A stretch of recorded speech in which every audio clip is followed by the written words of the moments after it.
Hey, but you never know if it turns to profit. I'm there. I mean, I have a habit of going to the lowest bidder. I have no problem. Remember, I'm retired state Oh God. and a city councilman. So it's like, All right, let's get this thing for started. 32 years I backed up to get my paycheck. Stop. Okay. All right. Okay. Here we go. Here we go.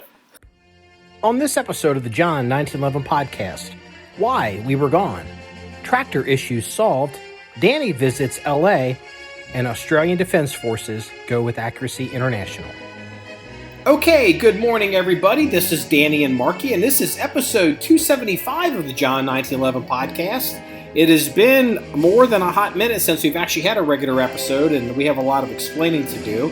And so Dan and I were just catching up off pod, and so what's been going on in your life, stranger? Well, stranger danger. Basically, just doctor's appointments. I was sick for a while myself. There's some kind of a 24-hour bug going around. That bastard bit me right in the ass. I'll tell you, it was bad. It was bad. I felt like, well, should I say what I told you what I was doing? Oh my God! So I read. I'm like, Danny, are you all right? He sends. I don't know. Did you say it to me or text? I can't even remember. I think you might have said it on the phone, but go ahead and tell him what you told me. Well, I had diarrhea so bad I could have shit through the eye of a needle, which I did, and not touch sides. That was, oh my God, we were rolling. I mean, I hate to make fun of your suffering. I'm not enjoying it, but your comment was so funny. A fair amount of people over here at the Armory were falling out of their chairs laughing at that. It was factual. I'm telling the truth. It was factual. It's the truth, I say. Yeah. That's right. It'd be the truth. Just ask me. No, I was sick, but it was literally, I mean, almost you could have timed it to the second of a 24-hour bug. And I mean, I think things I ate on my last vacation in Florida came out. It was crazy. It was crazy. And then I was also I went to La La Land, LA over the weekend, remember? Oh, that's right. Last weekend. I mean, that was a week ago is an eternity. I forgot all the LA stuff. Tell people. I'm getting all these messages from Danny that are just unbelievable as he's in LA. Go ahead, start. Well, let's just say my Midwest attitude and the California people's blasé type attitude, we didn't mesh very well. There are so many FUs that came out of my mouth, I was hoarse. It was, we went to this one place in Malibu.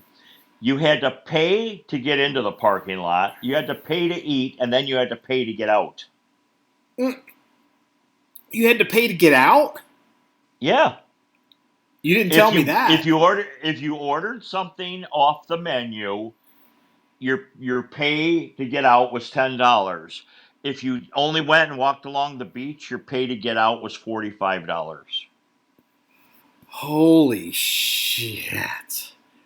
Yeah, and so we figured, well, all right, we're sitting here beachside, nice surf coming in, this and that. We looked at the menu.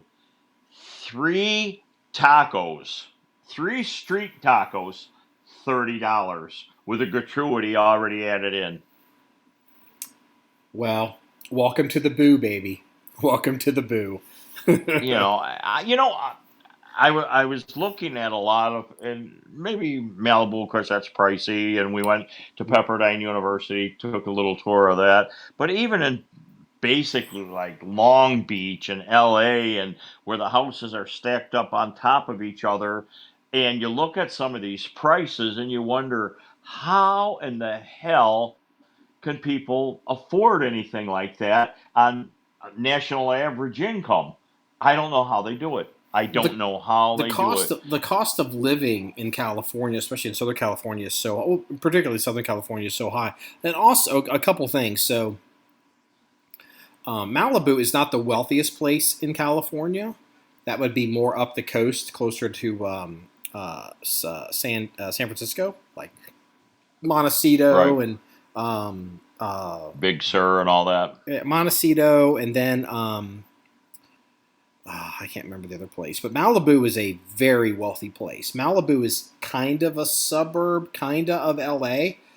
It's far enough from LA that people kind of consider it separate, and it's a very expensive and exclusive place. Cher has a house there, I believe. And as a matter of fact, I know she does. It's for sale. She didn't come in. Well, she didn't she didn't offer to buy my tacos, so that's all I know. Yeah, she just listed her house for sale. I think I saw, if I remember, a week or so ago. I think she wanted, is it $85 million for the house, or was it 45? I think maybe it's 40. But she bought the house, I don't know, 30 years ago, 40 years ago for, like $1 million or some dollars. But I mean, California, the problem with California is fundamentally is that you either have to be very wealthy to live there, or you're financially destitute, because you just can't. It's so hard. Like what we would take for granted here in the Midwest, like, wait a minute. There was a story a couple of years ago. Pamela Anderson in Malibu. Hold on, let me think if I remember. So she had a house, I think, that was being renovated or something. And so, if I remember correctly, I could be completely wrong, but somehow she ended up living in, I think, a trailer. It was essentially a trailer in Malibu, which is hard to imagine. But there's a trailer park right across from the beach, and they rent trailers. Yeah, and I don't know where this trailer probably had a view. It was probably on the beach side. And it was some years ago. It was $1 million trailer. Just location. It was location, and it was, I mean, if you think about it. No, go ahead. The damn Motel 6 was so expensive they didn't leave the light on. So, I mean, $359 a night for the Motel 6 away from the beach. When I was young, we used to rent those by the hour. But now it's like, Jesus Christ, it's insane. Yeah. I mean, California it's insane. That's why, people are leaving, because people leave California every year because they go there trying to make it. Like, you see, how do I say this? There was a girl who is, I met her one time, so I don't really know a whole lot about her. But she's from, the Midwest here, and she's a real estate agent. And she had approached the Armory about something that she had, because she's heard of us because of the things we own. And I was just, making small talk with her. And, she was a kind of pretty girl. I wouldn't say she was a supermodel, but, she was tall and whatever. And she's like, oh, yeah, I was in California for 10 years and decided to move home and blah, blah, blah, and like everything about it was, she couldn't help but kind of drop the whole, well, I live in California, so I lived in California, and I'm, California, and, I'm used to California, somehow working it constantly in the conversation. And, I'm just listening to her, and I'm looking at her, and she doesn't realize that I'm very familiar with California, and I'm very familiar with what she did. She's one of these girls, goes out to California to try to make it in whatever way she wants to make it. And you end up shacking up with 6 roommates or 8 roommates, for a bedroom. You're paying $1,200, $1,500 a month for a bedroom in some place, not even an entire apartment. And, basically doesn't get discovered. Then they try to marry, The whole like young girls gonna hook up with a rich guy, and there's so many young pretty girls out there, so many. Like every day the bus just drops them off. That it's so competitive, and they can just turn them out. And you see a lot of these girls. I see it with girls. They go out there for 10 years, and now they're 10 years older. They're in their 30s, and which out there is crazy old. And they just put their tail between their legs and they come home because they just can't do it anymore. And it's the $45 parking, the $365 Motel 6, the $2,000 a month one bedroom. Like I remember being in California a long time ago, and everything I'm saying is not. I'm not saying this about San Diego. So San Diego is a whole different thing. I'm talking L.A., the whole L.A., Malibu, traditional lib Southern California that you would think of here, that we would think of. And I remember one of the biggest social status things you could have.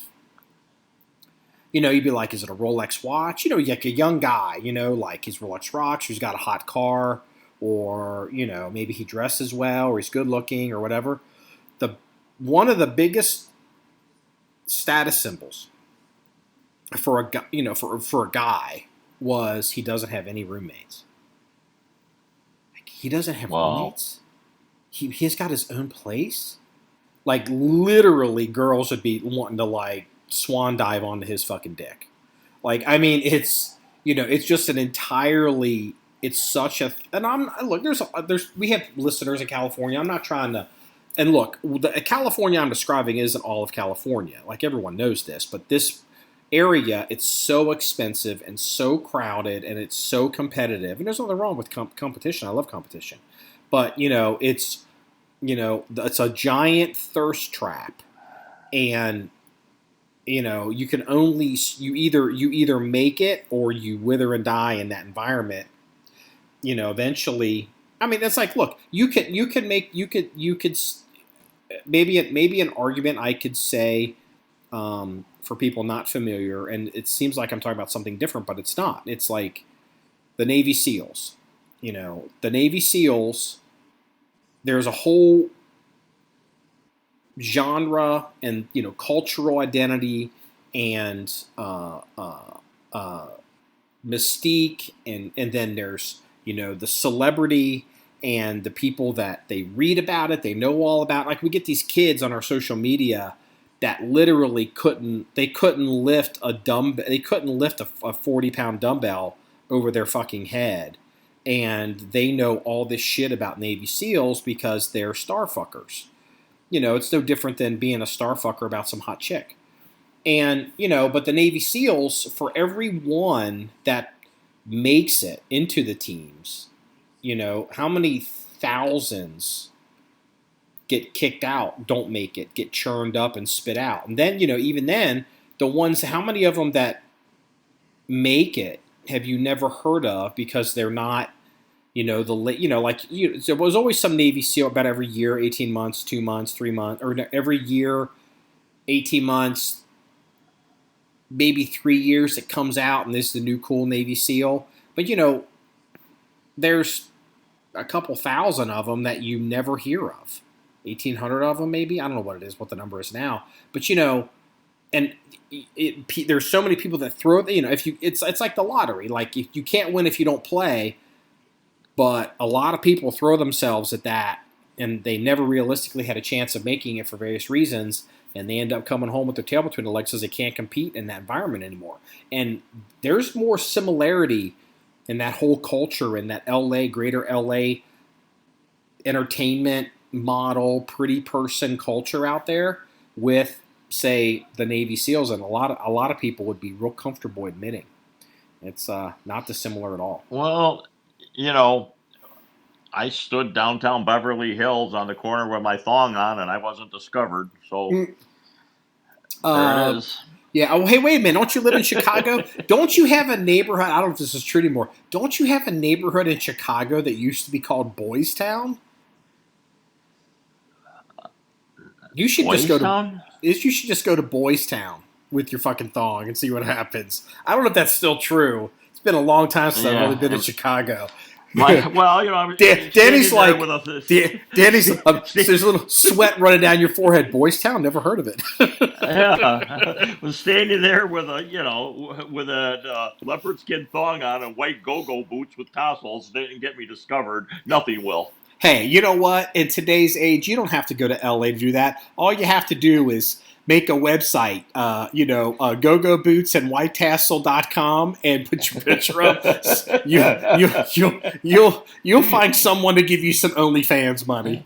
Yeah, standing there and munching a burger from Jack in the Box. Nobody even gave me a second look. I have an OnlyFans story to tell you. First of all, let me say this. I forgot to tell you this. And this is a fair statement because I didn't really know what it was probably 12 months ago, really understand what it was. I've never been on it. Do you know what OnlyFans is, Danny?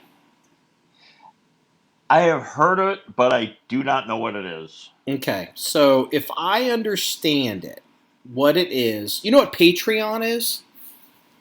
Yes. Yeah, so Patreon, the online, you give money to support a creator, right? So correct. Okay, so as opposed to a patron of the arts or something. So like us. Yeah. And so that's what so OnlyFans, I mean, a lot of people would disagree with this, and my perception of OnlyFans is you get a lot of these young girls and they make an account and it's a private paywall, and if you give them money, they will show you the goods and whatever that they do, however that all works. And so, and I'll occasionally see a story about something will hit where entertainment, where maybe some former celebrity now has an OnlyFans, or like maybe some girl that was like really popular in the early 90s who now has an OnlyFans account, and she's, I made $1 million last month because all these people are like, oh my God, I loved her in Saved by the Bell, or I don't know, whatever, Cheers, or whatever, I don't know, whatever the shows would be. And so, and so there's all that, but there's all these, there's like girls that live all around the country now that are doing this, and I keep hearing about they're making big money. There's probably a lot that aren't. However, so I heard this story. And so this is and I actually ran across the actual girl that has the OnlyFans account. And I'm like, oh yeah, I can see that. And so this girl, it's not here. This person is not in Ohio, Kentucky, Indiana. This person is not here. I'm not going to say where she's at. But absolutely, you're like, oh yeah, I can see this. And she has an OnlyFans account, and apparently it's her primary source of income. And her family is aware of this. I heard her make comments, and people make comments to her. She has convinced her family, in particular, apparently her father is what I have heard, that all the pictures that she puts on her OnlyFans account are just photoshopped of her head on other girls' bodies. That's what she has told her father. Well, first thing I would see is make sure the carpet matches the drapes. Well, I mean, I'm just like, I'm not trying to be I would be surprised if this girl could even open Adobe Illustrator. And I'm hearing this, and I'm just standing there like, just be cool. Like I'm just listening. I'm not even trying to, and then apparently what this girl does, this girl apparently, quote, travels quite a bit. Her family knows this. This girl travels, I would suspect possibly maybe around the world, but definitely, around to nice parts of the U.S., goes to Vegas, goes to New York, goes to California, and whatever. Supposedly to, quote, recruit people to join her OnlyFans. So she's told her family that she goes to nightclubs and kind of coochies herself out around nightclubs, which is fine. Hey, I mean, I love a coochie girl in a nightclub as much as the next guy. I'm not going to sit here and be a prude. And she's telling her family that she, like, gives them a card and says, hey, sign up to my OnlyFans.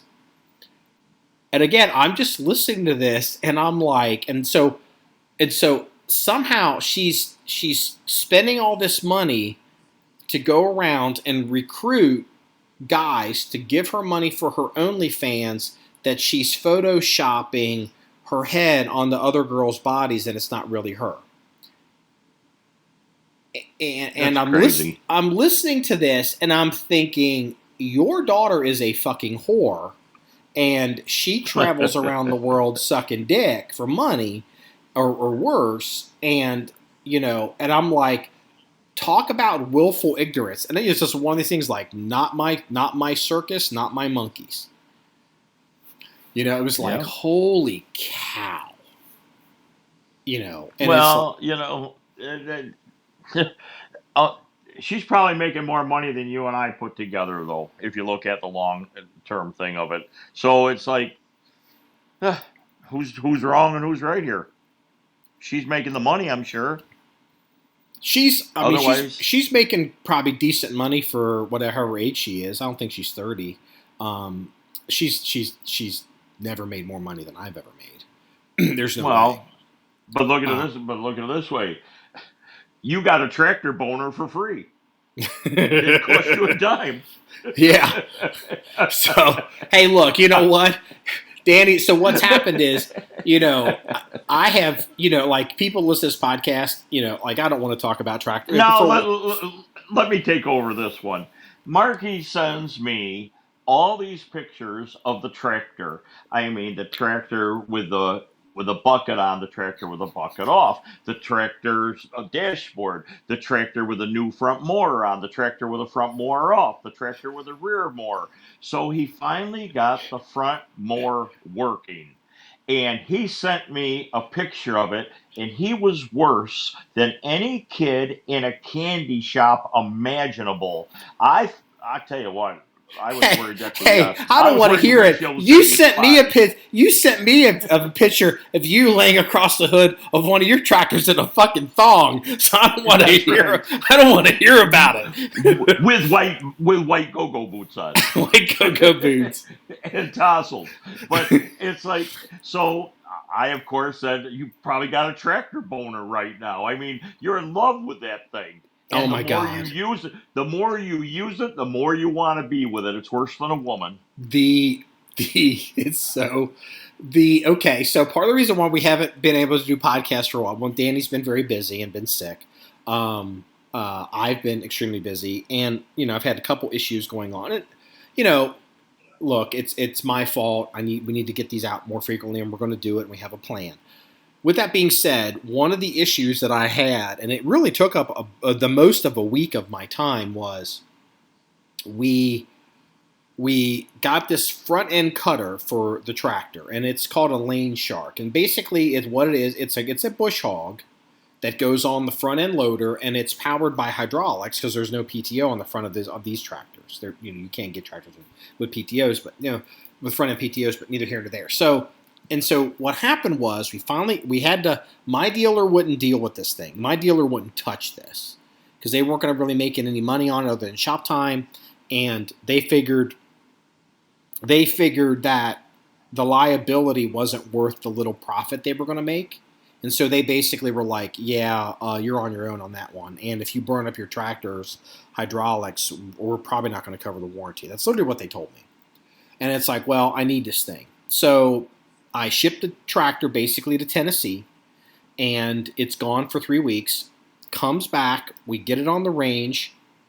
I run it for, I'm being real careful with this front end cutter because I don't want to, the front end cutter is a very dangerous thing. You do something stupid, you send stuff right back into your face. So, I'm just doing real basic baby cuts with it, just like trying to figure it out. Literally didn't have spin time, actual run time on the cutter. There's no way I had 3 minutes running the actual cutter itself. And I noticed the first thing that happened is I noticed there was hydraulics leaking out of the front, because it's raised up, and I'm like, oh shit, hydraulics. So get out, something's loose, tighten that down to get that taken care of. Get back in the tractor, turn the cutter back on, and the thing won't spin. The hydraulic cutter, the lane shark, won't turn. And, long story short, 4 days of talking to the dealer in Lane Shark, they're like, I understand what the hell they were like, I don't understand what the hell the problem is. And finally I'm speaking to the guy at Lane Shark, and basically he goes, I want you to get under that thing. I want you to disconnect everything. And, he had me do some stuff with hydraulics that was kind of real juvenile, like a real baby, because he's like, I want you to disconnect these hoses and connect them together, because, he's trying, it's liability. I don't want you anywhere near that cutter where it could possibly feed off of anything, because he doesn't know who he's talking to. And he's like, I want you to see if you can't turn that blade by hand, because I'm turning on the hydraulics are moving, nothing's happening. And it doesn't turn. And he's like, I wonder if the bearings are burned out. And I'm like, the bearings can't be burned out. I ran it for 3 minutes. And so a couple more days. And finally, then I go to take the cutter off the front end loader. And, you have to articulate, what do you call like a skid steer quick connect, the very front of a loader, Danny, like, what do you, I would call that, you call that a wrist?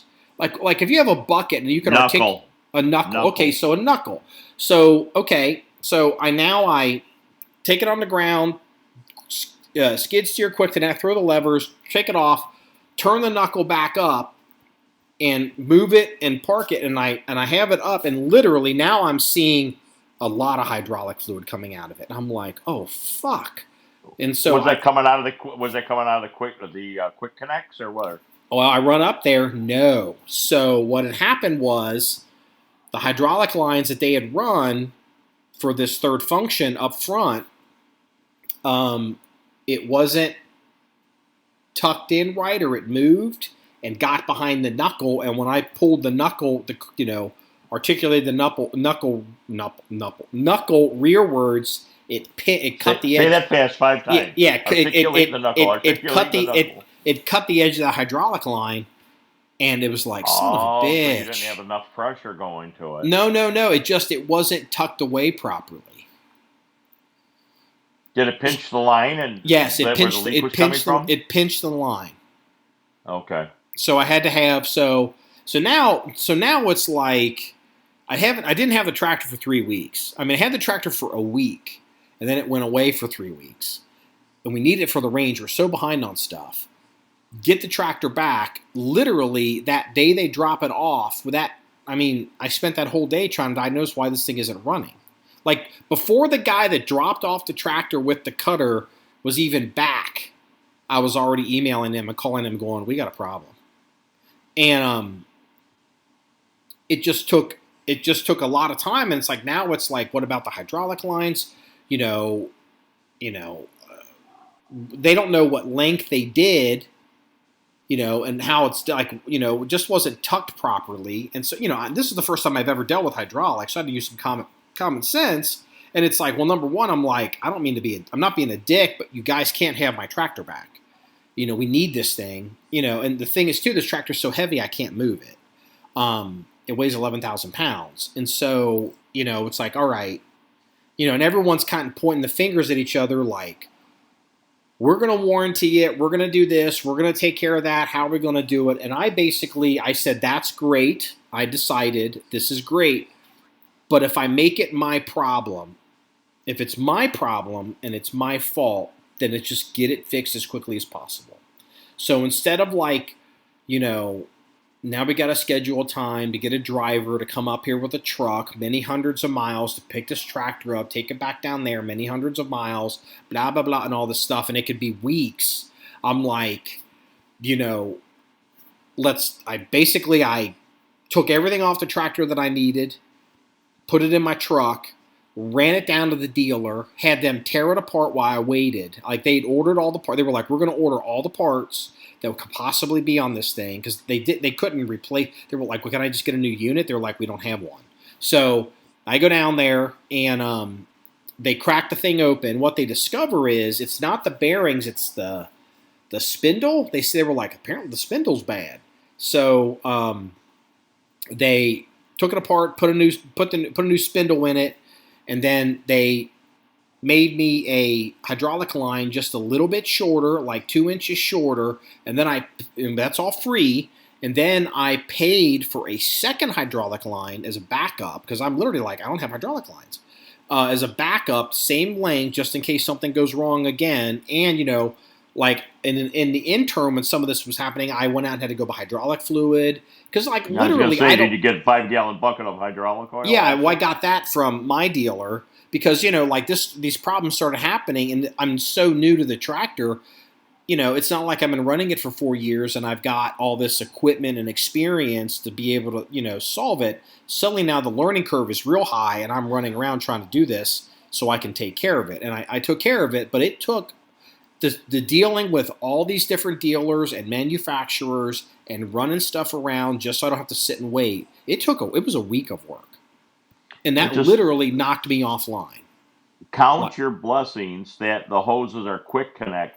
They used to be the regular fittings that we would have to undo with a lot of wrenches and a lot of oil. So these quick connects make life 1,000 times easier. Trust me on that.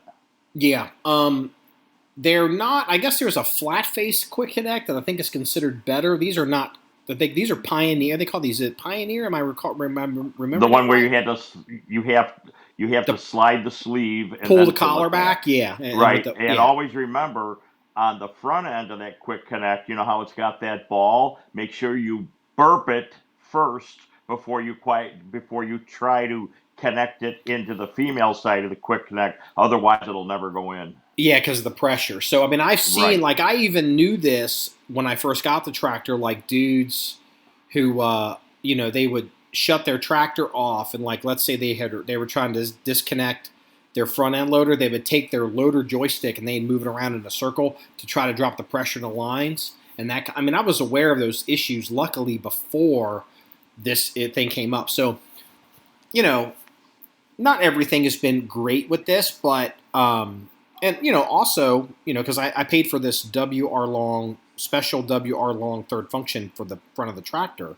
So, it'll run this cutter. And also, I guess now I can run a grapple. Now, I will say this, because the dealer that did the install, they're not a Massey Ferguson dealer. They, like my joystick has, and all you tractor guys are probably going to start pitching a fit right now when I tell you this. There's all these buttons. There's at least 2 buttons on the front of my joystick, of my loader joystick, for use of functions. I don't know what they do, but there's a couple of them on the front of my joystick. Down pressure and drag, probably. Yeah, whatever they are. So, whatever. Well, I don't know what they are. So, wait. Well, I haven't seen the tractor yet. Yeah, you haven't seen a tractor. When I'm there, I'll be able to. So I had assumed that. One of those would be so I could articulate a grapple. Right? No. No? No, I don't think so. Okay. Well, I'd have to look at it. Well, good. I haven't been in the tractor to even see it yet. Well, okay. Well, that's good news because here's why. So what they did, this dealer that put this cutter on the front end, they put down in the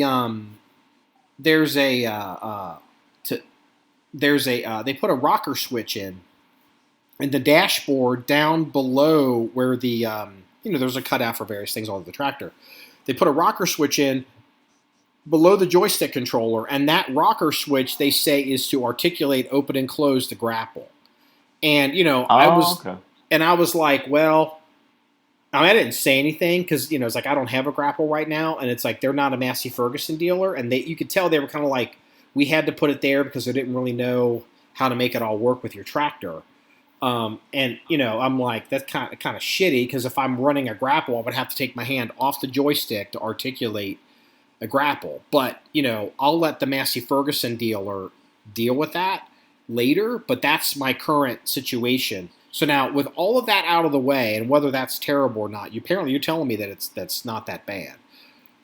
We got the cutter. I ran the cutter back, and literally, like, it was incredible. I'm at the John 911 range essentially in the evening on a Friday night, and then in the dark, and I'm hooking up the cutter, running hydraulic lines, zip tying them, tucking them in, pulling them around, testing different scenarios, making sure that the knuckle doesn't pinch it or crush it, and trying to, like, worst case, like, all this stuff. I did this for a couple of hours just doing this to finally to where I'm actually able to run that cutter, and I was running it at night. Now, with all that being said, this Lane Shark cutter is way, way, way, way more powerful and effective than even I had thought it was going to be. This thing is a monster. Have you only flat mode, or have you right angle mode yet? With the arms up. Like a 3 foot high pass or something. The Friday night that I was out there running in the dark, I did a test on the back of the berm in the pit, like, that's getting tall, and I could reach up, so it's straight on, but I can articulate it like the knuckle. Right. Like pallet forks. And so kind of did that, and then I started digging behind the main shooting position, or the picnic shelter and the main shooting at the rifle range, because I want to cut behind that and open that up, because that's gotten too overgrown, and did some of that, and it was getting kind of dark, and there's some big trees back in there. I didn't want to hit anything. So then what I decided to do, it's like, okay, the main spine trail on the John 1911 range, which is hence it's called the spine trail, it is a critical trail. It is the single most important trail that we use to go all the way up and down the range. It's off to the right, and it's used to go down and hit the various distances.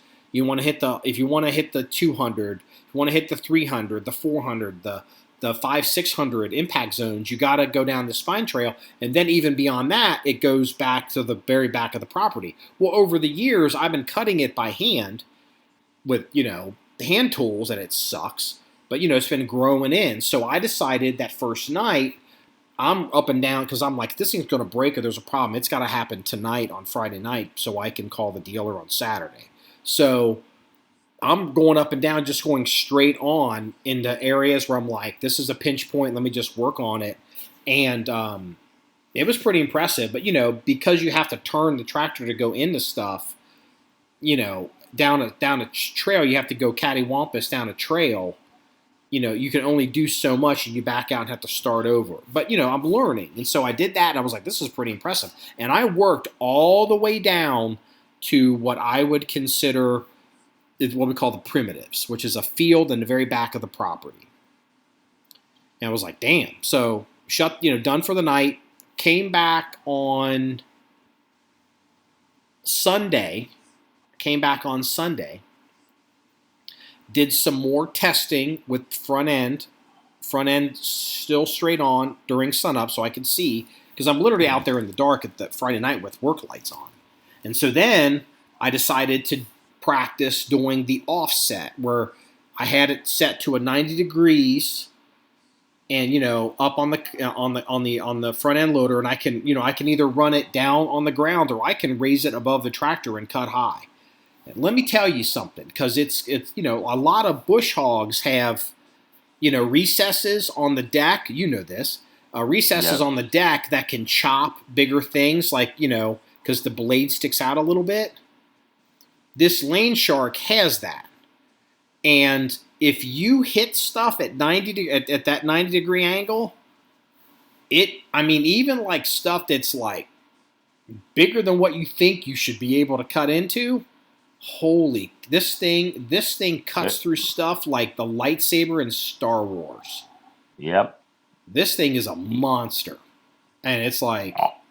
Always remember though, when let's say you have it 3-4 feet up, and you got it at the right angle, and you're cutting, slow go. You know what I mean? Because you don't know what you're going to hit, or how thick of a diameter you're about to cut down. Yeah, I'm going very slow, especially when I see stuff coming. But there are things that I figured I would, like, literally before we got the cutter, I'm like, well, I'm going to go down the trails. There's going to be a few things I'm going to hit with a saw, a pole saw, just, whatever, a little, like, that's probably a bit much for a cutter, Oh no. Oh no. Oh no. This thing will chop through way bigger than what I was even, planning on it being able to do, because I was very conservative. But this thing, man, I'll tell you what, I put in some work just between the Friday night testing, then Sunday running it. I mean, I've got probably, I would say, 15% of all the trails on the John 1911 range now dressed and cut. And, that gives you an idea of how many trails. Like, we have miles of trail. And also you got to figure a trail, when you're cutting a trail to maintain it, you got to cut both sides. So 1,000-yard trail is really a 2,000-yard trail for cutting. You see what I'm saying? And a mile is 5,000 yards. Yeah, I mean, well, obviously you do, because you did road maintenance. So, yeah. So anyway, I love my. That's where you got your tractor boner from. When oh my God! Cutting everything at that right angle, and you were impressed. Yep, and then I love. I mean, this is no kidding. Look, the Porsche is a nice car. It's a nice car. It's a Carrera S convertible, whatever, naturally aspirated. I mean, other than, like, I guess a GT3 turbo thing or whatever. I mean, it's, like, it's a pretty high-end Porsche. It's not a baseline Porsche. I like my tractor way more than I like the Porsche. It's not even close. It's not even close. And so, didn't I tell you that?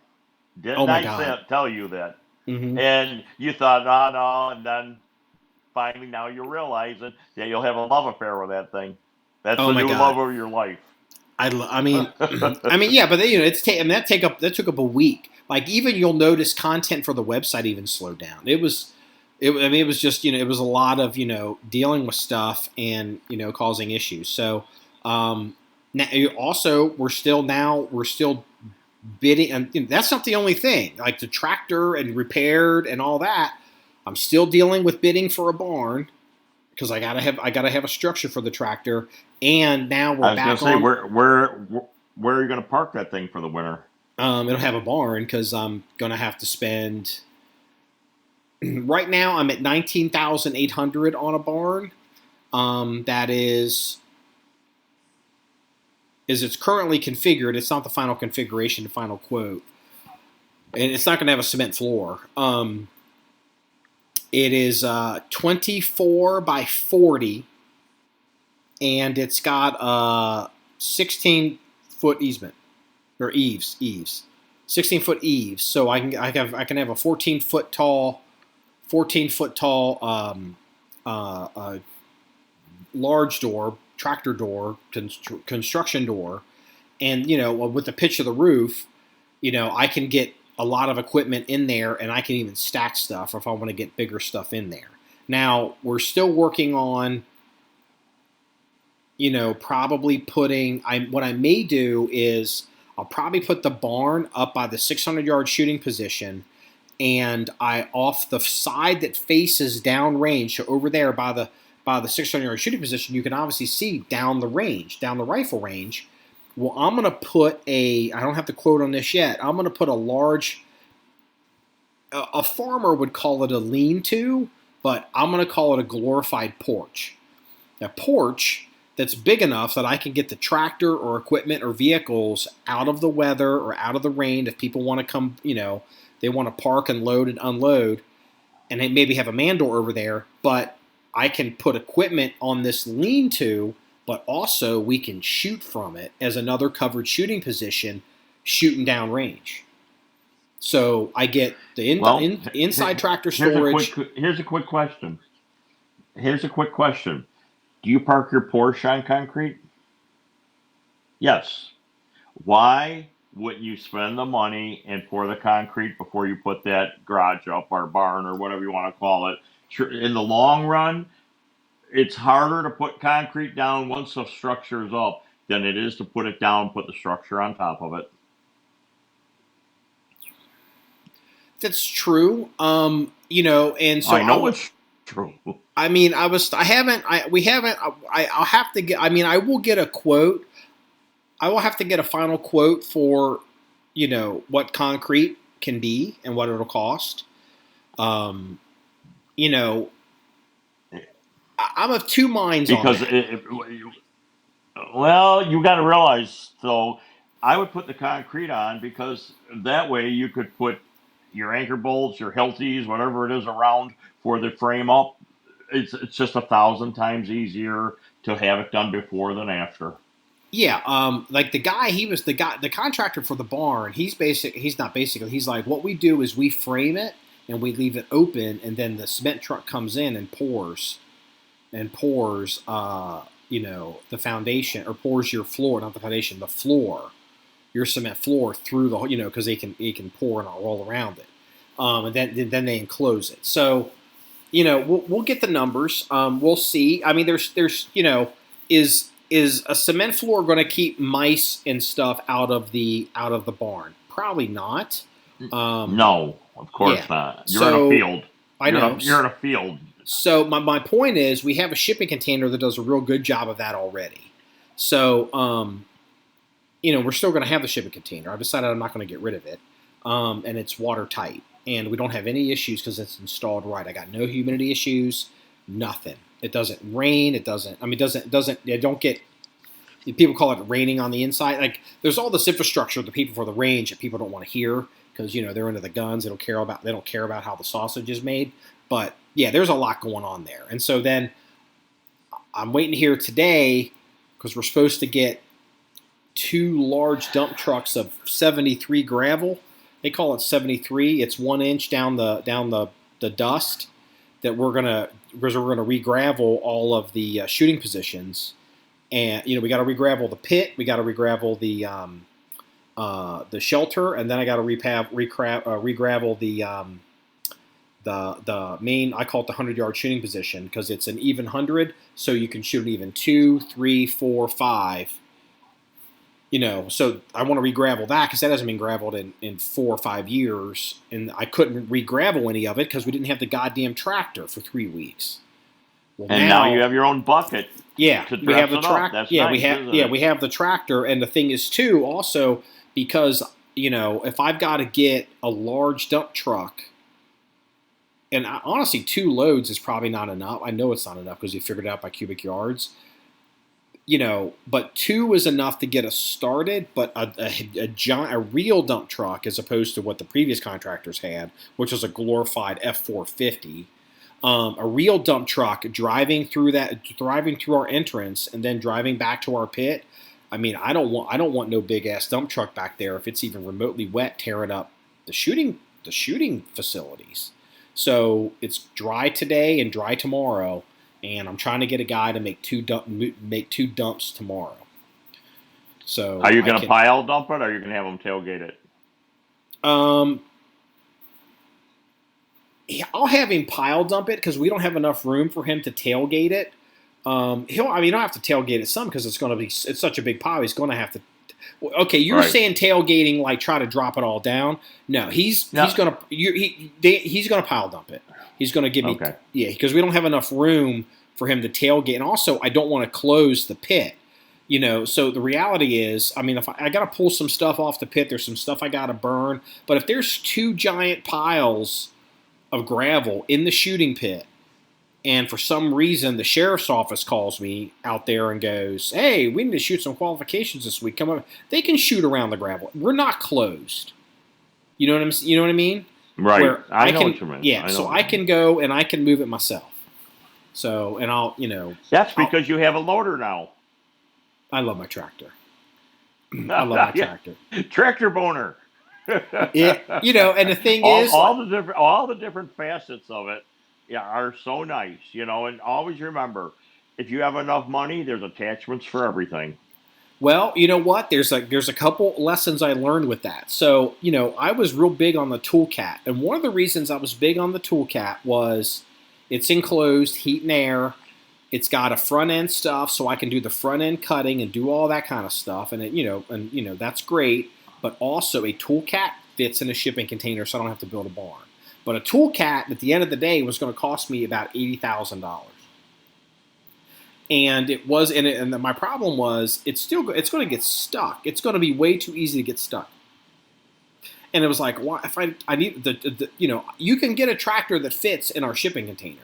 You can get a tractor that'll fit in a high boy shipping container. It's still not big enough tractor for us. That means I'm going to have to build a barn. That's why I stayed away from tractors.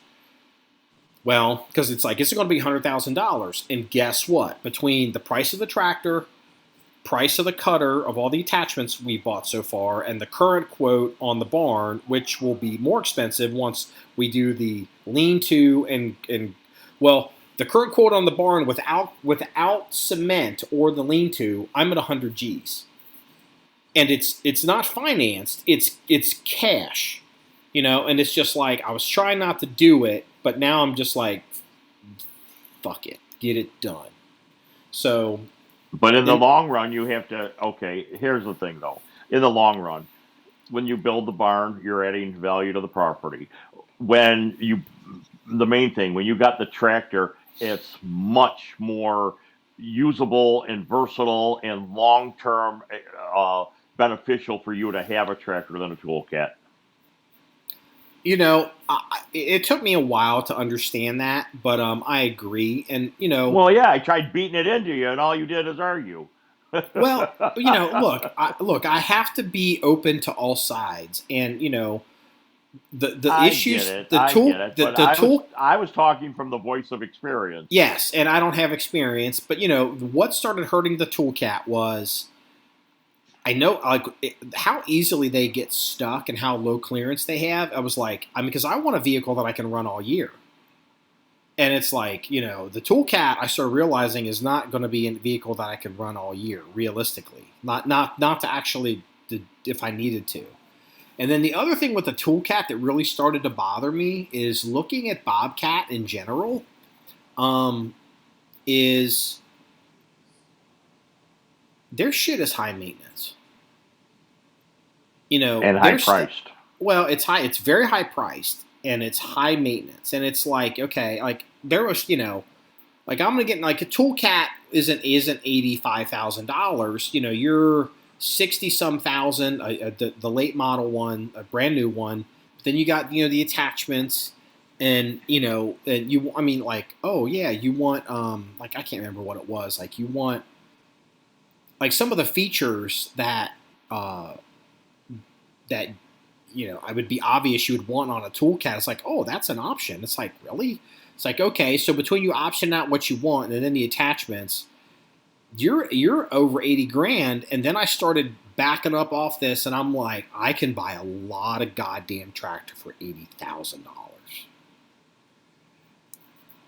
And it's like, all right. Well, and the nicest, and here's the main thing.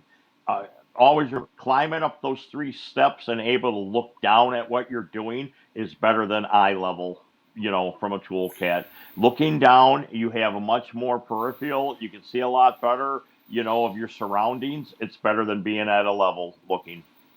I think I understand why you would say that because, Danny did road maintenance for years. The reality is, for my application, I'm not so certain that would make a difference. And also a tool cat, when you actually, because I've driven them, brand new ones, you're sitting so far forward in a tool cat. Most of it's behind you or under you. It's not like you. I'm gonna tell you this. My vision out the front end of a tool cat is twice as good as my vision out the front end of a big tractor, because the big tractor's got the hood, it's got the tires, it's got the loader, and like my tractor's so big I can see between the tires, I can do stuff, but a tool cat, like, you're kidding yourself. A tractor can sit higher, can see over things, but actually seeing your implement in front of you, tool cat's got you beat.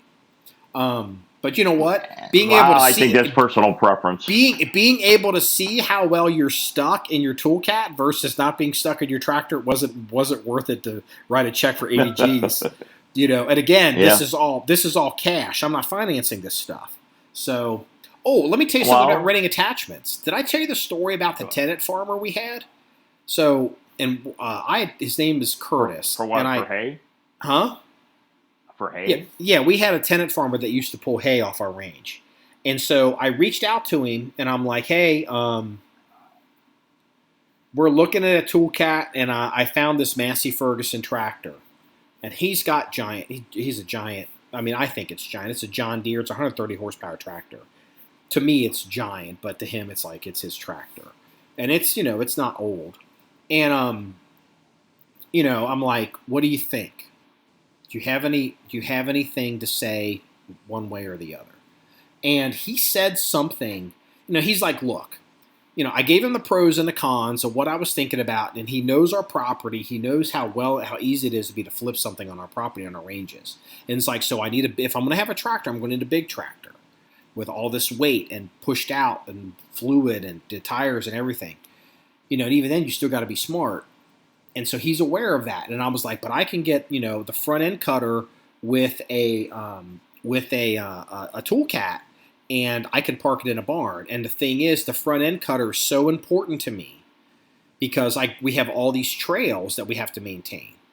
And I didn't see a way, no one really had a front end cutter option on a tractor. And he looked at my argument, his logic, and he's like, well, he says, if it were me, he goes, I would buy the Massey. He says, that's a good tractor. He's like, I think you could do more with it, but with your situation, he goes, I understand why you would want the tool cat, and it'd be easier for your people to get in and out of the tool cat. It's a little bit harder to get two people into the tractor, but I can. It's not a problem. And then I said, and I can go down into town and I can rent skid steer attachments. I can just rent stuff. And he had already told me to buy the tool cat, even though he personally prefers the Massey because he's a farmer, but he knows our operation very well. And he goes, well, he said, I would not do that. He said, because have you ever seen these rental places, how they maintain their equipment or don't maintain their equipment? And he said, you don't know what kind of sludgy hydraulic fluid is in these attachments, and now you're running that through your machine. And he said, you see my John Deere? I'm like, yes, sir. And he goes, if I have to rent something, he says, I never hook it up. If it's got hydraulics or anything, he says, I never hook it up to my John Deere. I've got another old whatever shitty tractor. He's like, I'll hook it up to that. Because he says, I'm not running these ghetto hydraulic nasty shit through my nice tractor and fouling up my hydraulic system. And he'd already made his recommendation to me. I'd already decided I'm probably just going to get the tool cat. But when he told me that, I was like, holy fuck, I hadn't considered that. And so the reality is, I'm like, I'm not spending all this money and having all this torn up shit fucking up my equipment. And I literally am like, I started really looking at front end cutters for tractors at that point. And that's when I discovered the Lane Shark. And I was like, wait a minute, there's a Lane Shark and I can get a front end cutter and this could do all this stuff. And I was like, it's going to be Massey Ferguson. There you go. And that's how we got Well, there. I was a big proponent of that from day one. Most people were. But, when we first bought the property and we started doing the range construction and range maintenance, everybody was like, you're going to flip a tractor on this property. They're like, you cannot get a tractor. You know what? They were right. I or a staff member, we're not that familiar with tractors, or, you got to learn the property, even if you've been on tractors. You'd have flipped it. I mean, 4 or 5 years ago, I'd have probably flipped a tractor. But, it's good that I waited, and it's good that I did what I did and how I did it, because I'm smarter and I have more ability to self-rescue and I've learned a lot. But, speaking of real quick before I forget, speaking of the tractor, the pictures you sent me, why don't you have any front end weights on that? On the lower bar right underneath the radiator on the I don't front? think I don't think the I have to look. I don't think. Will the front end loader clear suitcase weights? Is that what you're asking about? Suitcase weights? Yes, because we had them on ours. And I noticed that. I'm thinking to myself, you'll notice this when you start to move the gravel around. Your front end will start coming up. The tires will lift up off the ground. You'll see that when you're gonna have a nice full bucket of gravel, and when you lift it up sometimes, or you run into it, to get a scoop a bucket up. If your front end tires come up off the ground, are they bounced like 3 or 4 times? Then you need the front end weights. Well, it'll be the thing. So the argument for the way the tractor is configured now is the tractor starts off at 9,000 some pounds, and then we've got wheel weights on the back. It's got maximum wheel weights on the back tires, and it's got fluid. I think it doesn't have fluid in the front tires. I'm pretty certain it's only in the back tires. So, and the idea was, it's like, well, if you want the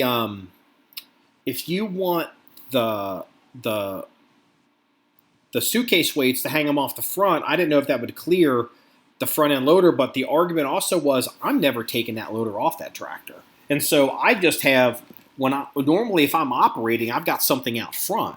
And so that's my front end weight. And especially now if I put this Lane Shark, that thing weighs, I mean, shit, I don't know. I bet that Right, but the Lane pounds. Shark's got to come off when the bucket goes back on.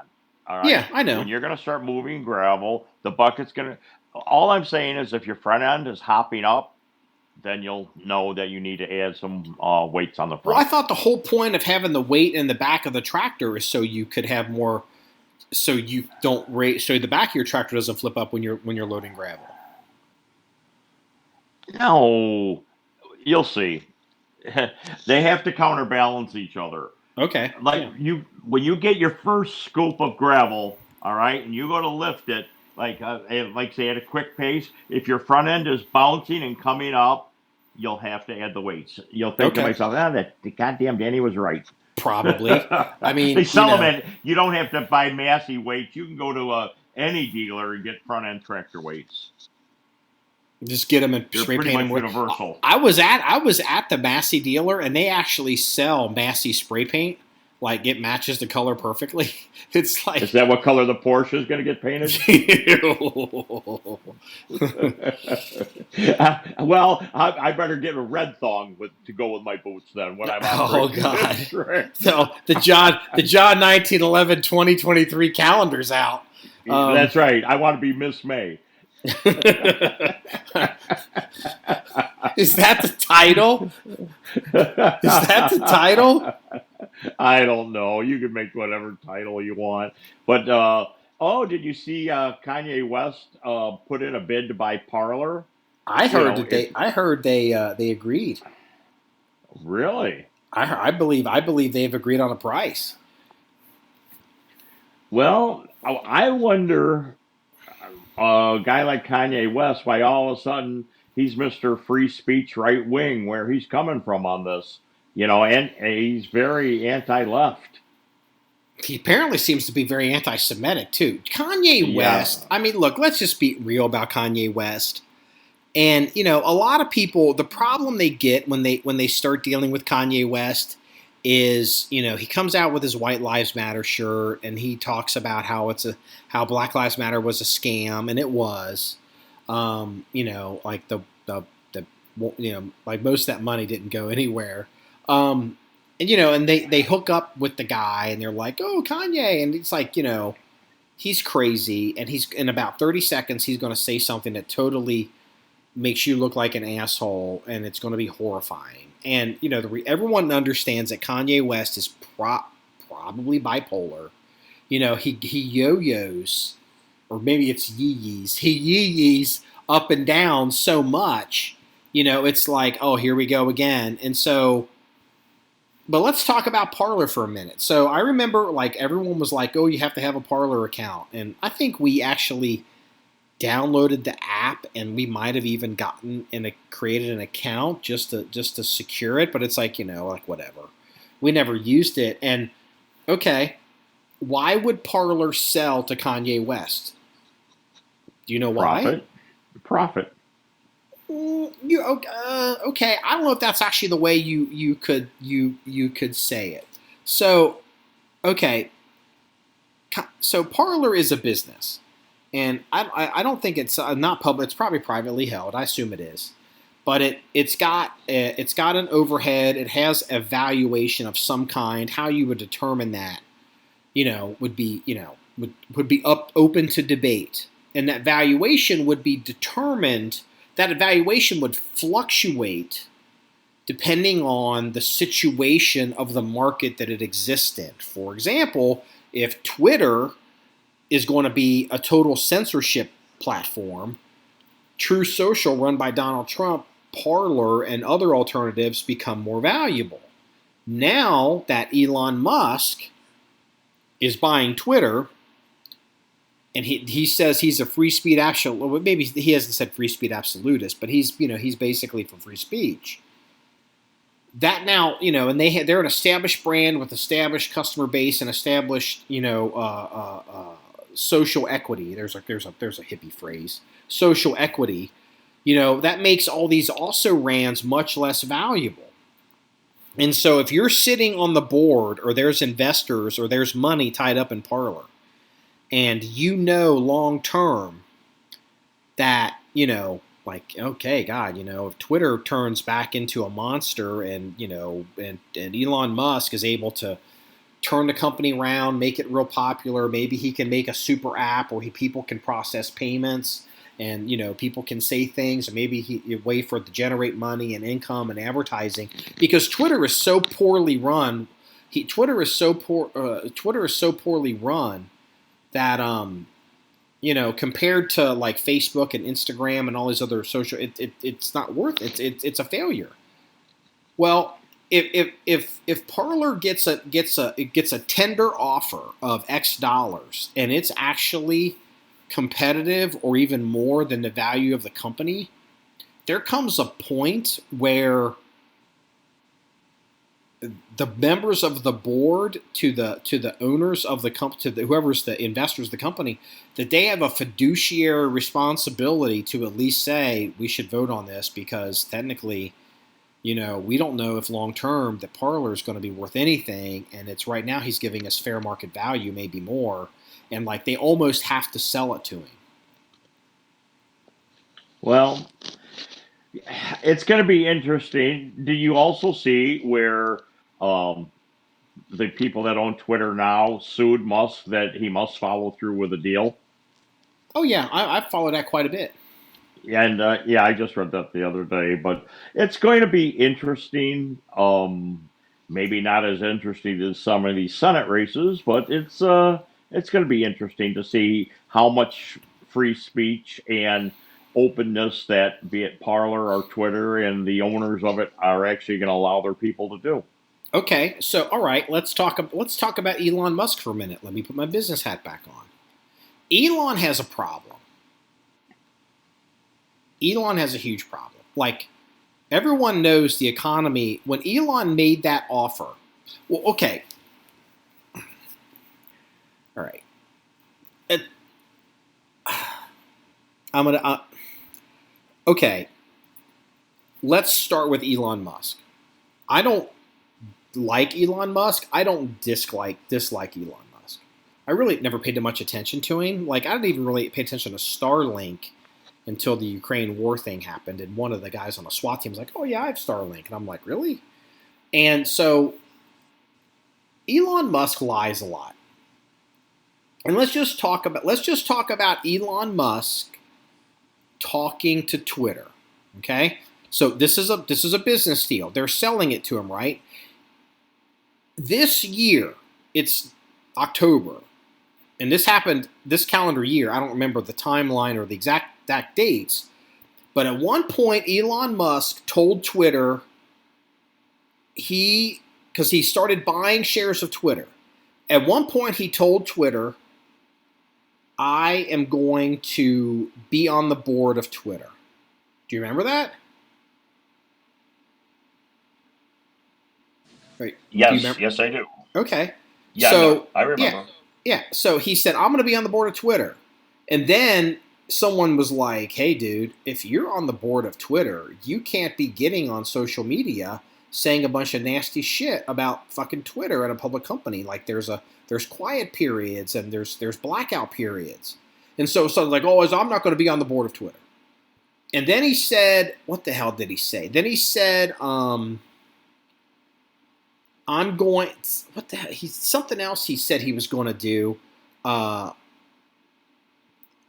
the hell? I'm having a brain fart. But basically it was, I'm going to buy it.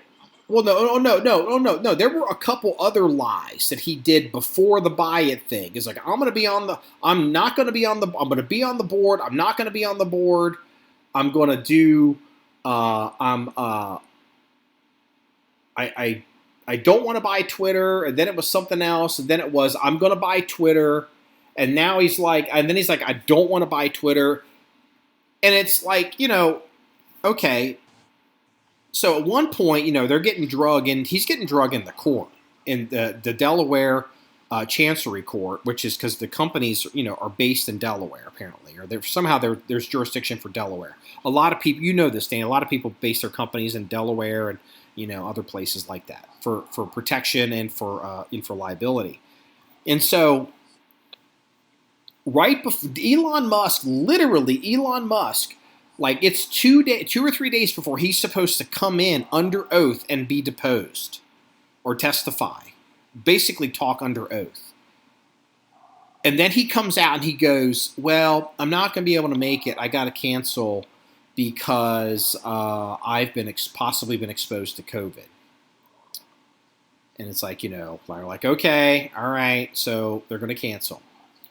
And it's like, this is the guy that was on social media raging about vaccine mandates, COVID mandates, mask mandates, all this stuff. And all of a sudden, a couple days before he's supposed to go in there and testify, I might have been exposed to COVID, and so I can't come in. And it's like, all right, that's another lie. Okay, that's a lie. I mean, I'm sure maybe he would, whatever. I'm not in a position. I'm not in a position to tell if Elon Musk has been exposed to COVID or not been exposed to COVID. But Elon Musk lies all the goddamn time.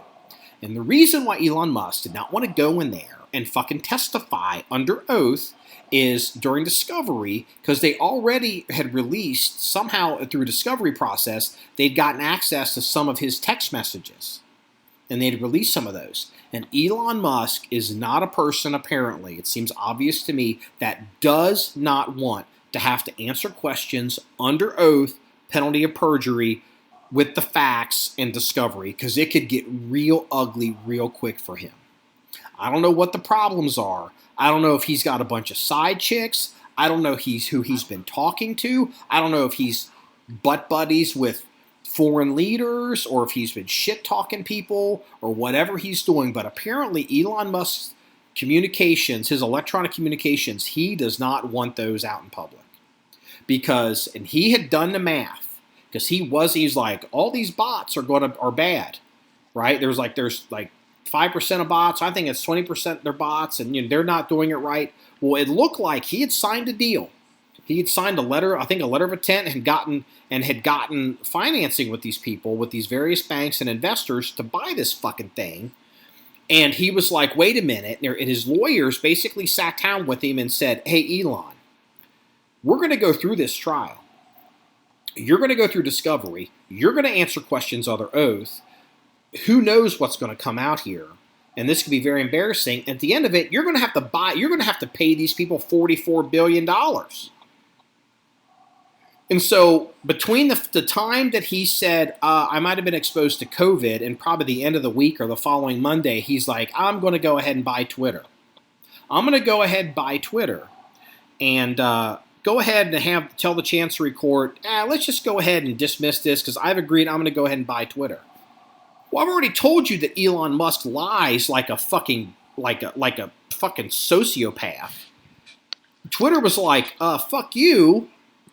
No, we're not dismissing this case because you're a known liar, and you've already been like, I'm not going to buy it. I'm going to invest it. I'm not going to invest. I'm going to be in the board. I'm not going to be in the board. Blah blah blah. Like it's like they're like, fuck you, no.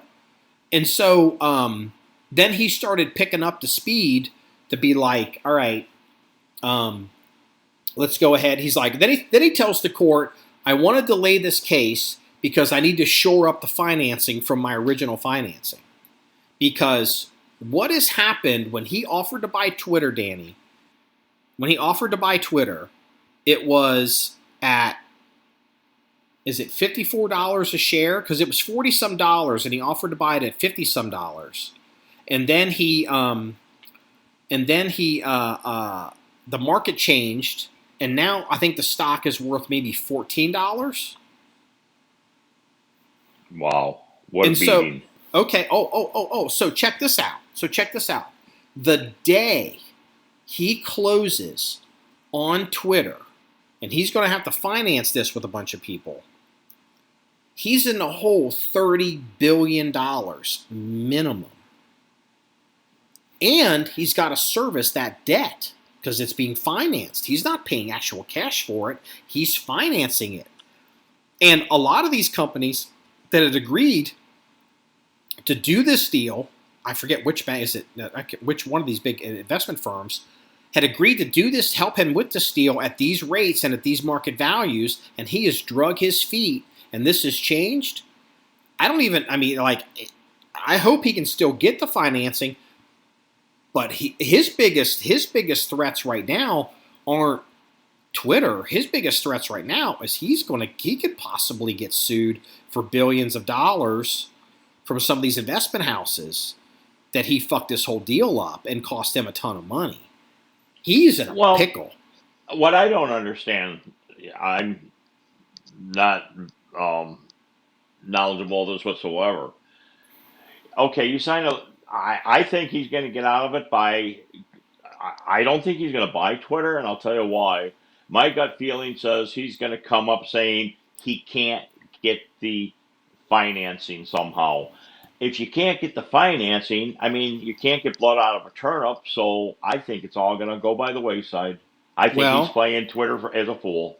Okay, all right. So, and I'm sure that his lawyers have some kind of stipulation in the contract saying dependent upon financing or this or that. And if he can't secure it, deal goes through.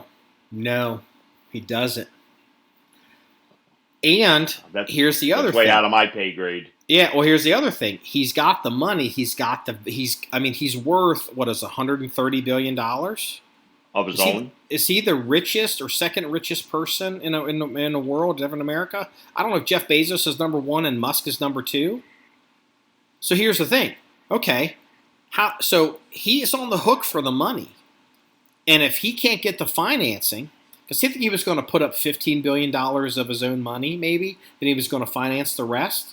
Well, if he gets hit with the judgment by the Chancery Court, if he gets it for $40 billion, I think it's a $40 billion buy. Yeah, because he's going to be down $30 billion. $40 billion buy? Well, guess what? He's going to have to go out. He's going to have to sell a bunch of his other assets to pay off this debt because he's got the assets.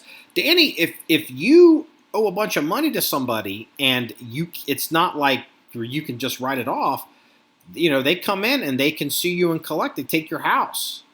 I mean, there's what I mean? But if you've got a bunch of money sitting in a bank, or you got a bunch of extra assets besides your, like home, with a homestead exemption or something, you've got, I don't know, like you've got collection of art, collection of guns, whatever, and they know that you got this, and you're choosing, I can't get the financing for $2 million, and we're like, bitch, I know you got $25 million worth of machine guns. We're going to go ahead and force a judgment with you, and we're gonna come in and start seizing some assets and take them to sheriff's sale. I mean, it's going to be interesting. I still think he's going to get out of it somehow. No, he's not. Really Not yet. No, he's not. That's why he's like, well, his only way out now is to. Let's hold on. So he's going to have to, if he has to pay the judgment and not even get Twitter, that means his number one is number. I guess he's got Tesla, he's got SpaceX, and he's got Starlink. Well, there's not enough equity in Starlink. I don't even know how that works. I know Tesla is a publicly traded company, and he controls it. He is controlling equity in it, controlling interest in it. He's the number one shareholder. Well, he's now going to have to start selling a bunch of his Tesla stock. he's going to have to sell 30 or 40 billion dollars of his Tesla stock. I don't think that would be hard, because I can honestly say, um, both Mrs. Danny and I noticed out in Southern California, I would say every 3 out of 10 cars are Teslas. Well, sure they are. They're $90,000 car. Hold on. Let's talk economics. All right? If all of a sudden, I don't know, I'll just do it in dollars.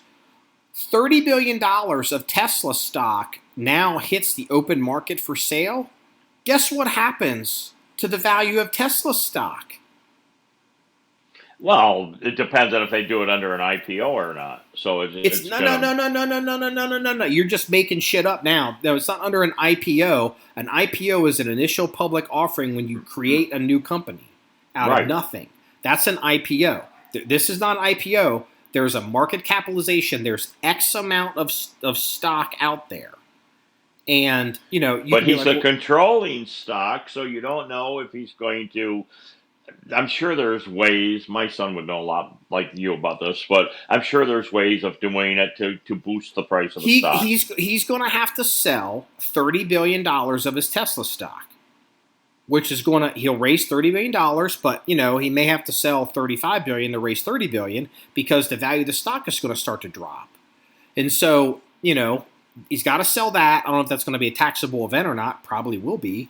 And then I don't know what that does, if that's going to hurt his ability to be a controlling or be the sole controlling interest in Tesla, or if he's now going to open Tesla up to having more influence from, say, a large investing house that are like, hey, I've got 10 billion of this stock. What the fuck's up with this bullshit truck that you've been talking about? How much have you spent on this truck, and how come it's not for sale? Like, Elon Musk does a lot of stuff that he never actually materializes or is not really accountable for. And if it's other people's money, he's going to have to start being accountable for it. And so what's happened is he has now looked at this scenario. And if he has to sell 30 billion of his stock, that's also going to drop the value of his stock. All of this is going to hurt the market capitalization value of Tesla, his number one golden goose, because all them hippies buy the $90,000 cars that aren't well made. He's like, I'm not going to be the number 2 richest person in the world. I'm going to be I'm going to be in the top 30 or something. And he's like, well, if I'm going to have to spend all this money, let me just go back to Wall Street, only spend $15 billion and get everybody else to try to invest with me and hopefully convince them that I'm not the next Kanye West crazy fuck. Let's go ahead and buy this fucker, and let's turn Twitter into a company more valuable than Facebook and Instagram into a super app, and get our money back and turn into a giant monster. Because that's the only way he gets out of this. And right from the day he closes, he's in the hole $30 billion. And this company, I think, only makes I'm guessing right now, could be $4 billion a year, max, $2 to $4 billion a year's profit. I mean, as it currently sits, and it's a mess. This is a mess, and the media isn't covering this correctly at all, because you got all the people on the left who are like all hyperventilating, oh my God, Elon Musk, oh my God, he's so great. And you got people on the right that, free speech. All they care about is what Elon Musk says on social media to tweet people. Right. And right now, there's a bunch of people on Wall Street that want to take axe handles and beat this motherfucker to death, because he's fucked. He is trying really hard not to fuck over a bunch of people, and it's not the people at Tesla. Now, here's the other interest, or the people at Twitter, because they've got an ironclad agreement that he's going to have to pay. Now, also, if he does this and he damages, and he does this with Twitter and he damages his business at Tesla, that's now a publicly traded company, because, he's spending more time dealing with this problem and it damages his Tesla stock. All these people that own stock in Tesla can possibly now start seeking litigation against him for, basically professional malpractice. I mean, like, they got him by the short hairs right now. And his mouth is, right now, Elon Musk is Kanye West with money. They're both the same fucking crazy. And and everyone's like, well, Kanye, whatever. Then Elon, and in the background, it's a dumpster fire. I mean, the only reason Kanye West isn't in a homeless shelter, is because he's got money, because he's crazy. Well, this is one hell of a socio-economic podcast. We haven't even touched on guns yet. We promised politics for the next podcast. Yeah, we'll do coming up this politics for the next weekend. podcast. Okay, you know what? I got a gun thing. So I saw something. I made a huge mistake. I went to one of these gun forums that specializes in 1911s, and I stay off them. yeah, and I was looking for something in particular. I'm doing some stuff with holsters, and I was like, oh, what's this? And I'm not going to single out by identifying anything more than that, but it was 1911. So basically, there's a guy, and he's got a 1911 from a certain maker, and it works the way he wants it to work, whatever that means. And he's got another gun from a certain maker that doesn't seem to be working the way he wants it to work. And for some reason now, he is looking at these two guns. They're hand-fitted guns. I mean, there is hand fitting on these guns, and he's looking at the slide stops, and like he goes, I'm going to replace the slide stops. And I'm going to take the slide stop out of this 1911 that's hand fitted, put it in this gun, put the slide stop in this gun, and it's like I literally almost created a profile. John 1911 fucking profile on this website just to fucking go in as the first post of below. Don't ever fucking do that, you stupid fucks. This is a hand-fitted. You can't. This is not how this works. Number one, it has nothing to do with the issue you're experiencing. Number two, he's looking at like the wear patterns on his slide stops, and he's like, well, this one's got like so for whatever reason he thinks one is one and one is the other, and he can switch them. And it's like, dude, those are fitted to your lugs, to your lower and your link pin, and and the way. I mean, that's the you can't. Those are not nothing in there is drop. Even the size of your slide stop pin is important because to get it to fit right, you can increase or decrease the diameter of that. Now, certain manufacturers will try to keep that tolerance in, but it's like, dude. Oh my God. I just was like, I got to get the fuck out of here. I was like, this is crazy, crazy bad. Why do you go on those forums if you know it's only going to piss you off? I don't. You do. No, I don't. You told me a million times you don't like all the bloviating on those forums. That's why you don't forums. Well, That's why you don't go on them. And look, I bloviate enough for all of us around here. We don't need to know more. I mean, I'm just being honest. Hey, I may be an asshole, but I am self-aware. I mean, so yeah, come on. No, it's like me. I'm an asshole, but I admit it. Hey, yeah, the Army is the Department of Defense has the Sig P320 guns. Right. Doc has one around here, and they're the Mark 17 for the Army, and I think the Marine Corps has chosen a Mark 18, the shorter one. It looks like, well, I'll tell you what, the Sig P320 is marching on because it looks like the Canadian Army has now decided that they're picking up the 320, and actually, I think the Australian military is picking up the 320. Really? Mm-hmm. Yeah, there's. I mean, it's a monkey see, monkey do. If it's good enough for the U.S. Army, it's good enough for me. Full disclosure. Oh. Full disclosure. We have Officer Mike around here hates the Sig P320s. He thinks they're garbage. Is he a Glock fanboy? I mean, as far as striker guns, he's like Glock or nothing. I mean, not real. No, but he's a SWAT officer, sniper, detective. I mean, he's got custom 1911s. He's carried them. I think he carries he played with the CZ P10s for a while, or the CZ10, whatever it's called, the CZ striker gun. He pops up with various guns. But something about those 320s, he is he is really just not a fan of them. I think he thinks that they're weak and he thinks they're dangerous. Now, And now see, I'm that way with clocks. I actually like the M&P much better than the clock. yeah, Personal preference, I guess. no one likes the M&P. I mean, I just kidding. I mean, Yeah. Well, okay, fine. I didn't want to bring up my favorite gun is my High Point, so I'll leave oh it at God. Hey, High Point. Hey, yeah, I don't know if I ever told you this, but did you know High Point is local to us? No, High I did Point's not. made in Dayton, Ohio. You know, people laugh, but that High Point I bet you I've got easily 800 to 1,000 rounds for it, and never a problem. Never. The old joke with the High Point is whenever you shit on the High Point, somebody comes in and goes, "But the carbine works great," and so the It joke is, does "But too. but the carbine," and it's like, The only problem I had is mag problems. Their mags are really shitty. I mean, they're just straight blowback. They're cheap guns. They're made at a cheap economic price for a very conscious customer. I see. I do have a lot of company in seeing them on the on the lower levels of Chicago. A Oh lot of yeah, I high mean, points. look, I'm not trying to get sued here, so I don't know if this is 100% true, but I think I've heard it various times in the past.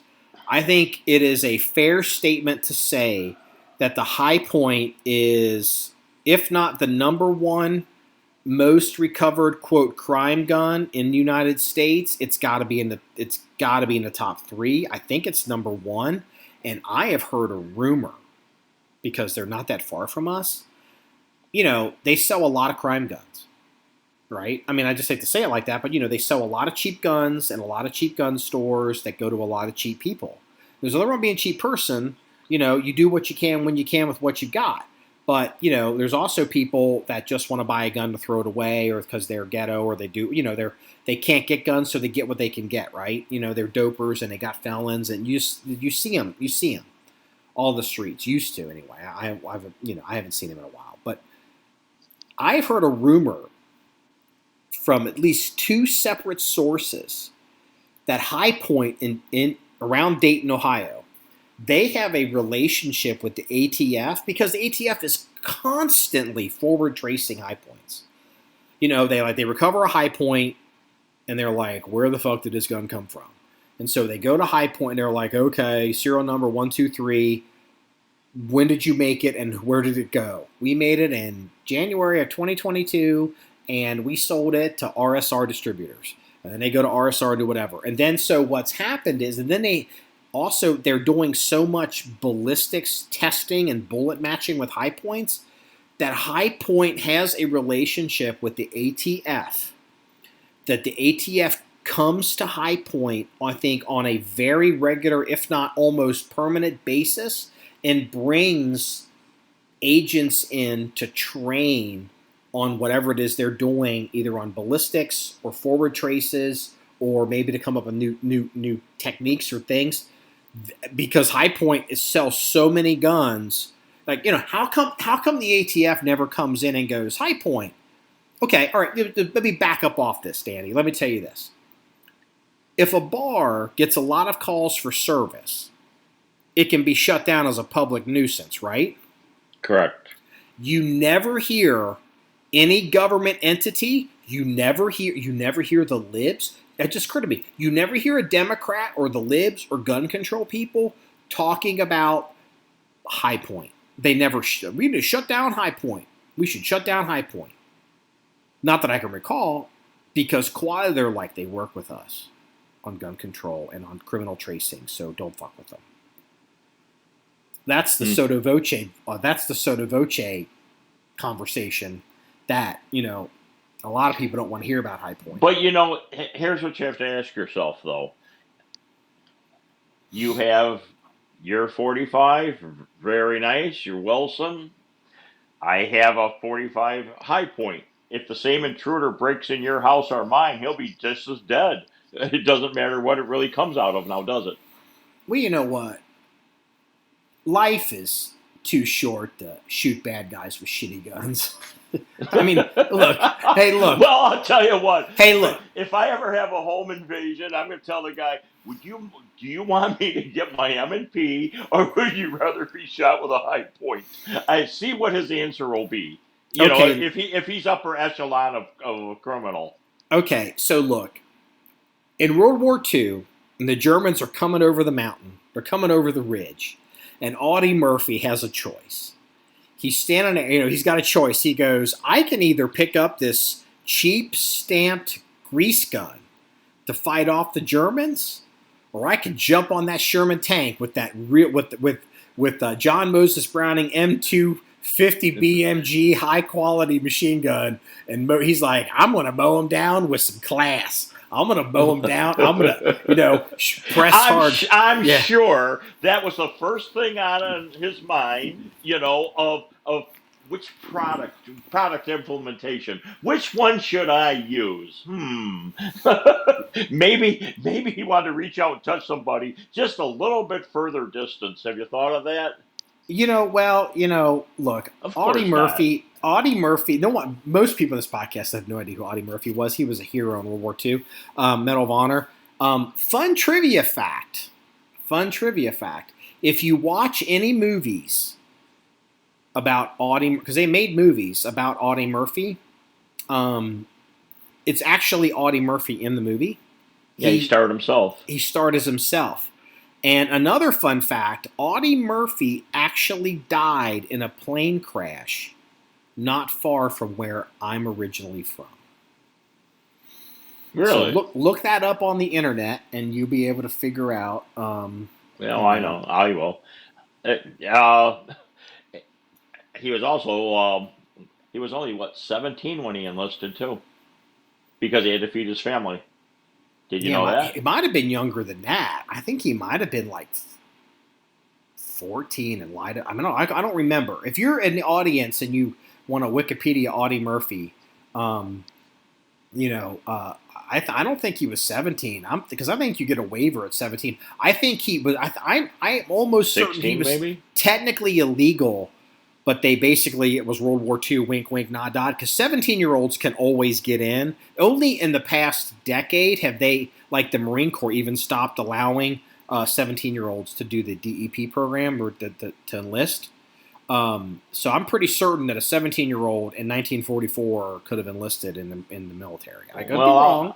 I'll date myself. I remember when, in the very extremely early 70s, if you were in trouble, 17 years old or whatever, the judge always gave you during Vietnam, you had the choice, jail or go in the service. Yeah, mm-hmm. I have several friends that went in the service. I have at 17. Well, my friend has passed, but his father joined the Marine Corps apparently under. And you know what? You don't know what's true, but I'd always heard that. Be honest with you, that family I found out later, they're all a bunch of liars too. So, I don't want to, I don't know. Like, that family's going through life telling people, well, that's not me. I'm photoshopping my head on that. That wasn't really me. Yeah. And I'm going to buy Twitter. Yeah. I'm going to buy Twitter. So, so it was interesting about the Canadian Army Sig P320. Oh, one more thing I guess is interesting too. And I guess we'll go to the police blotter, get out because we've been going long.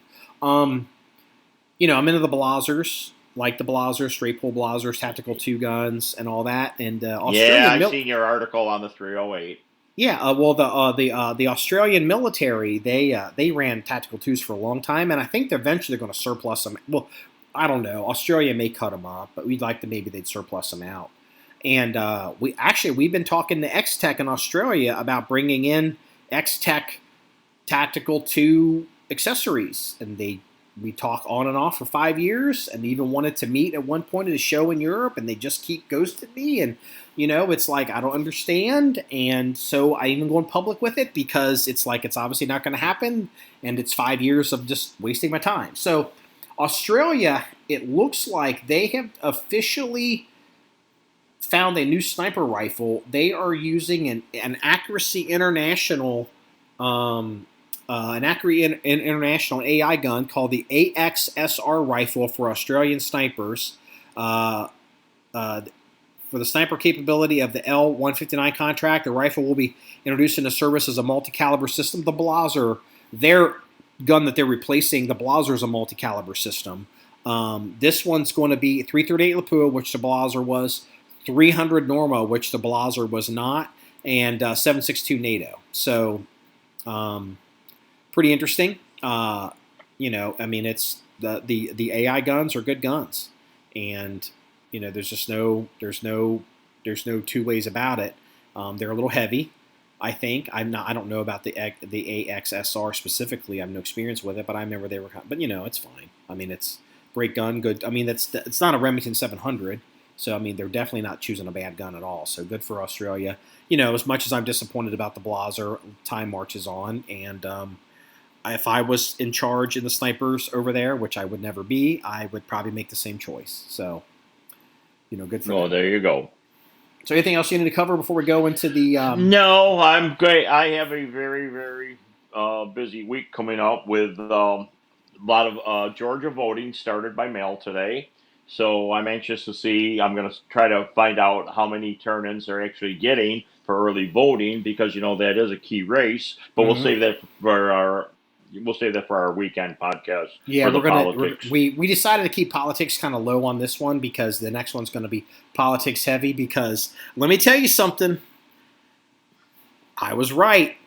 Herschel Walker ain't that good of a candidate. I hope he wins, but it's like don't tell me he's bathed himself in glory here.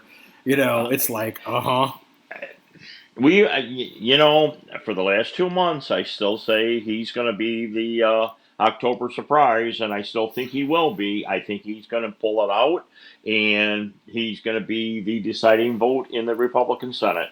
That's what I'm sticking to my guns on that. Chief political correspondent, just so you know, the phrase October surprise is normally a derogatory phrase. I know that. For a late hit. Did you see, though, where Cheney and Kinzinger had to get their last digs in on that January 6th committee? No, we're going to save. We're going to save. We'll save that. We're going to save it for the next podcast. There's the teaser. Tune in next week, same time, same station. I want to talk about something way more important than Liz Cheney. As much as I used to respect her, now she's come. I'm like whatever. Every time, but I will say very quickly, every time you mention her name, I get a tractor boner because I was so right on that. Yes, you were. Yeah, I was like, are you sure she's going to lose her seat? Liz Cheney? He's like, well, she lost it. Did you see the pictures of, I don't know what city it was in, but this fire truck showed up in front of a strip club, and this stripper, like in a bikini and heels, gets out of she like a giant pumper truck or something or whatever they were doing, and she walks right into the strip club to go to work. Did you see that? No, but the analogy of a pumper truck and then walking into a strip club, poor choice of words, maybe. And look, I'm going to say this objectively, it was kind of a blurry cell phone image. The girl getting out of the pumper truck, but maybe she had a car breakdown, and the firemen were nice enough to bring her from there, pulled hers. Yeah, it was. It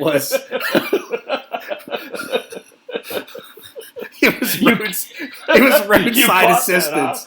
Yeah, it was roadside assistance. So, hey, watch me slide down the pole. Oh, yeah, I remember a story about. I remember what I thought came to mind was, and I was like, honestly, the picture of the girl walking she's in full stride walking right into the front door of the strip club, and I was like, she looks pretty good. I was like, that's a good looking picture. It wasn't some strip clubs you see them and it's like, oh, it's like, it's like the minor leagues before they're getting thrown out of the game. And this girl was definitely, I was like, okay. But I just thought that was, but it reminded me of, I wonder if they hired her maybe to do someone's birthday at the firehouse and they dropped her off. She had car trouble, I keep telling you. Yeah, it was roadside assistance. But she had no bag, no nothing, no purse, and it's like she just walked right in. It was like, is she dating one of these firemen? It was weird. Like, I've never seen a stripper go to work without actually having equipment. So, fun fact, everybody, I dated a stripper, so we'll leave it at that. It reminds me of a story of a firehouse that hired a girl as a, they're working, right? They're like 24 on, 72 off, whatever it is. Right. And they had a girl come in for hey, happy birthday to Bob or whatever it was.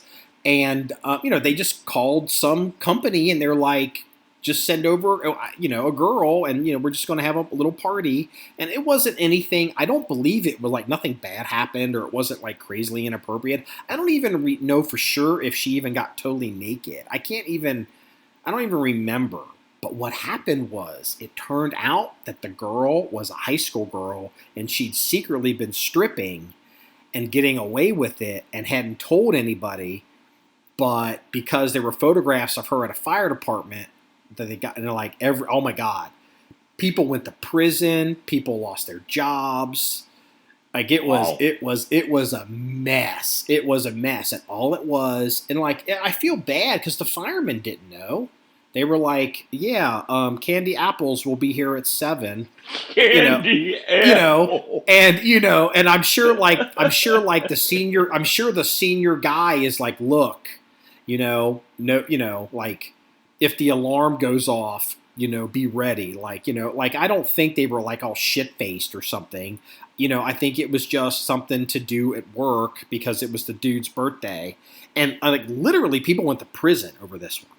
And wow. I was just like, and I'm like, well, I mean, we've gone, I remember it was like, it went from like, everybody's lying, everybody's hiding, this didn't happen, then like, they're talking to the girl and like, they're talking to the schoolmates and they're like, yeah, she, like about a year ago, she just started having all kinds of money.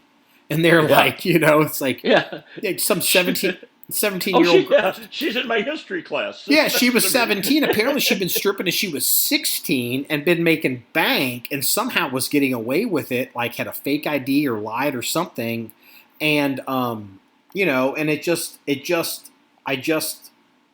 we've gone from that to the fire truck pulls right in front of the strip club, and candy apples, literally full 4 foot strides, boom, boom, boom, walks right in the front door like she owns the place. And I'm like, boy, how things have changed.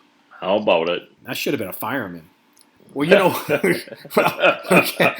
Well, you know what? I'm not going to do the police blotter. We're done. We'll catch up with it. We did the fireman's blotter today. The fireman's blotter. Well, that wraps up episode 275 of the John 1911 podcast. If you want to see any more stories or pictures of links of anything we discussed, please go to the website at john1911.com. That's JOHN1911.com. Remember, it's all about shooting guns and having fun. Everybody, have a good day.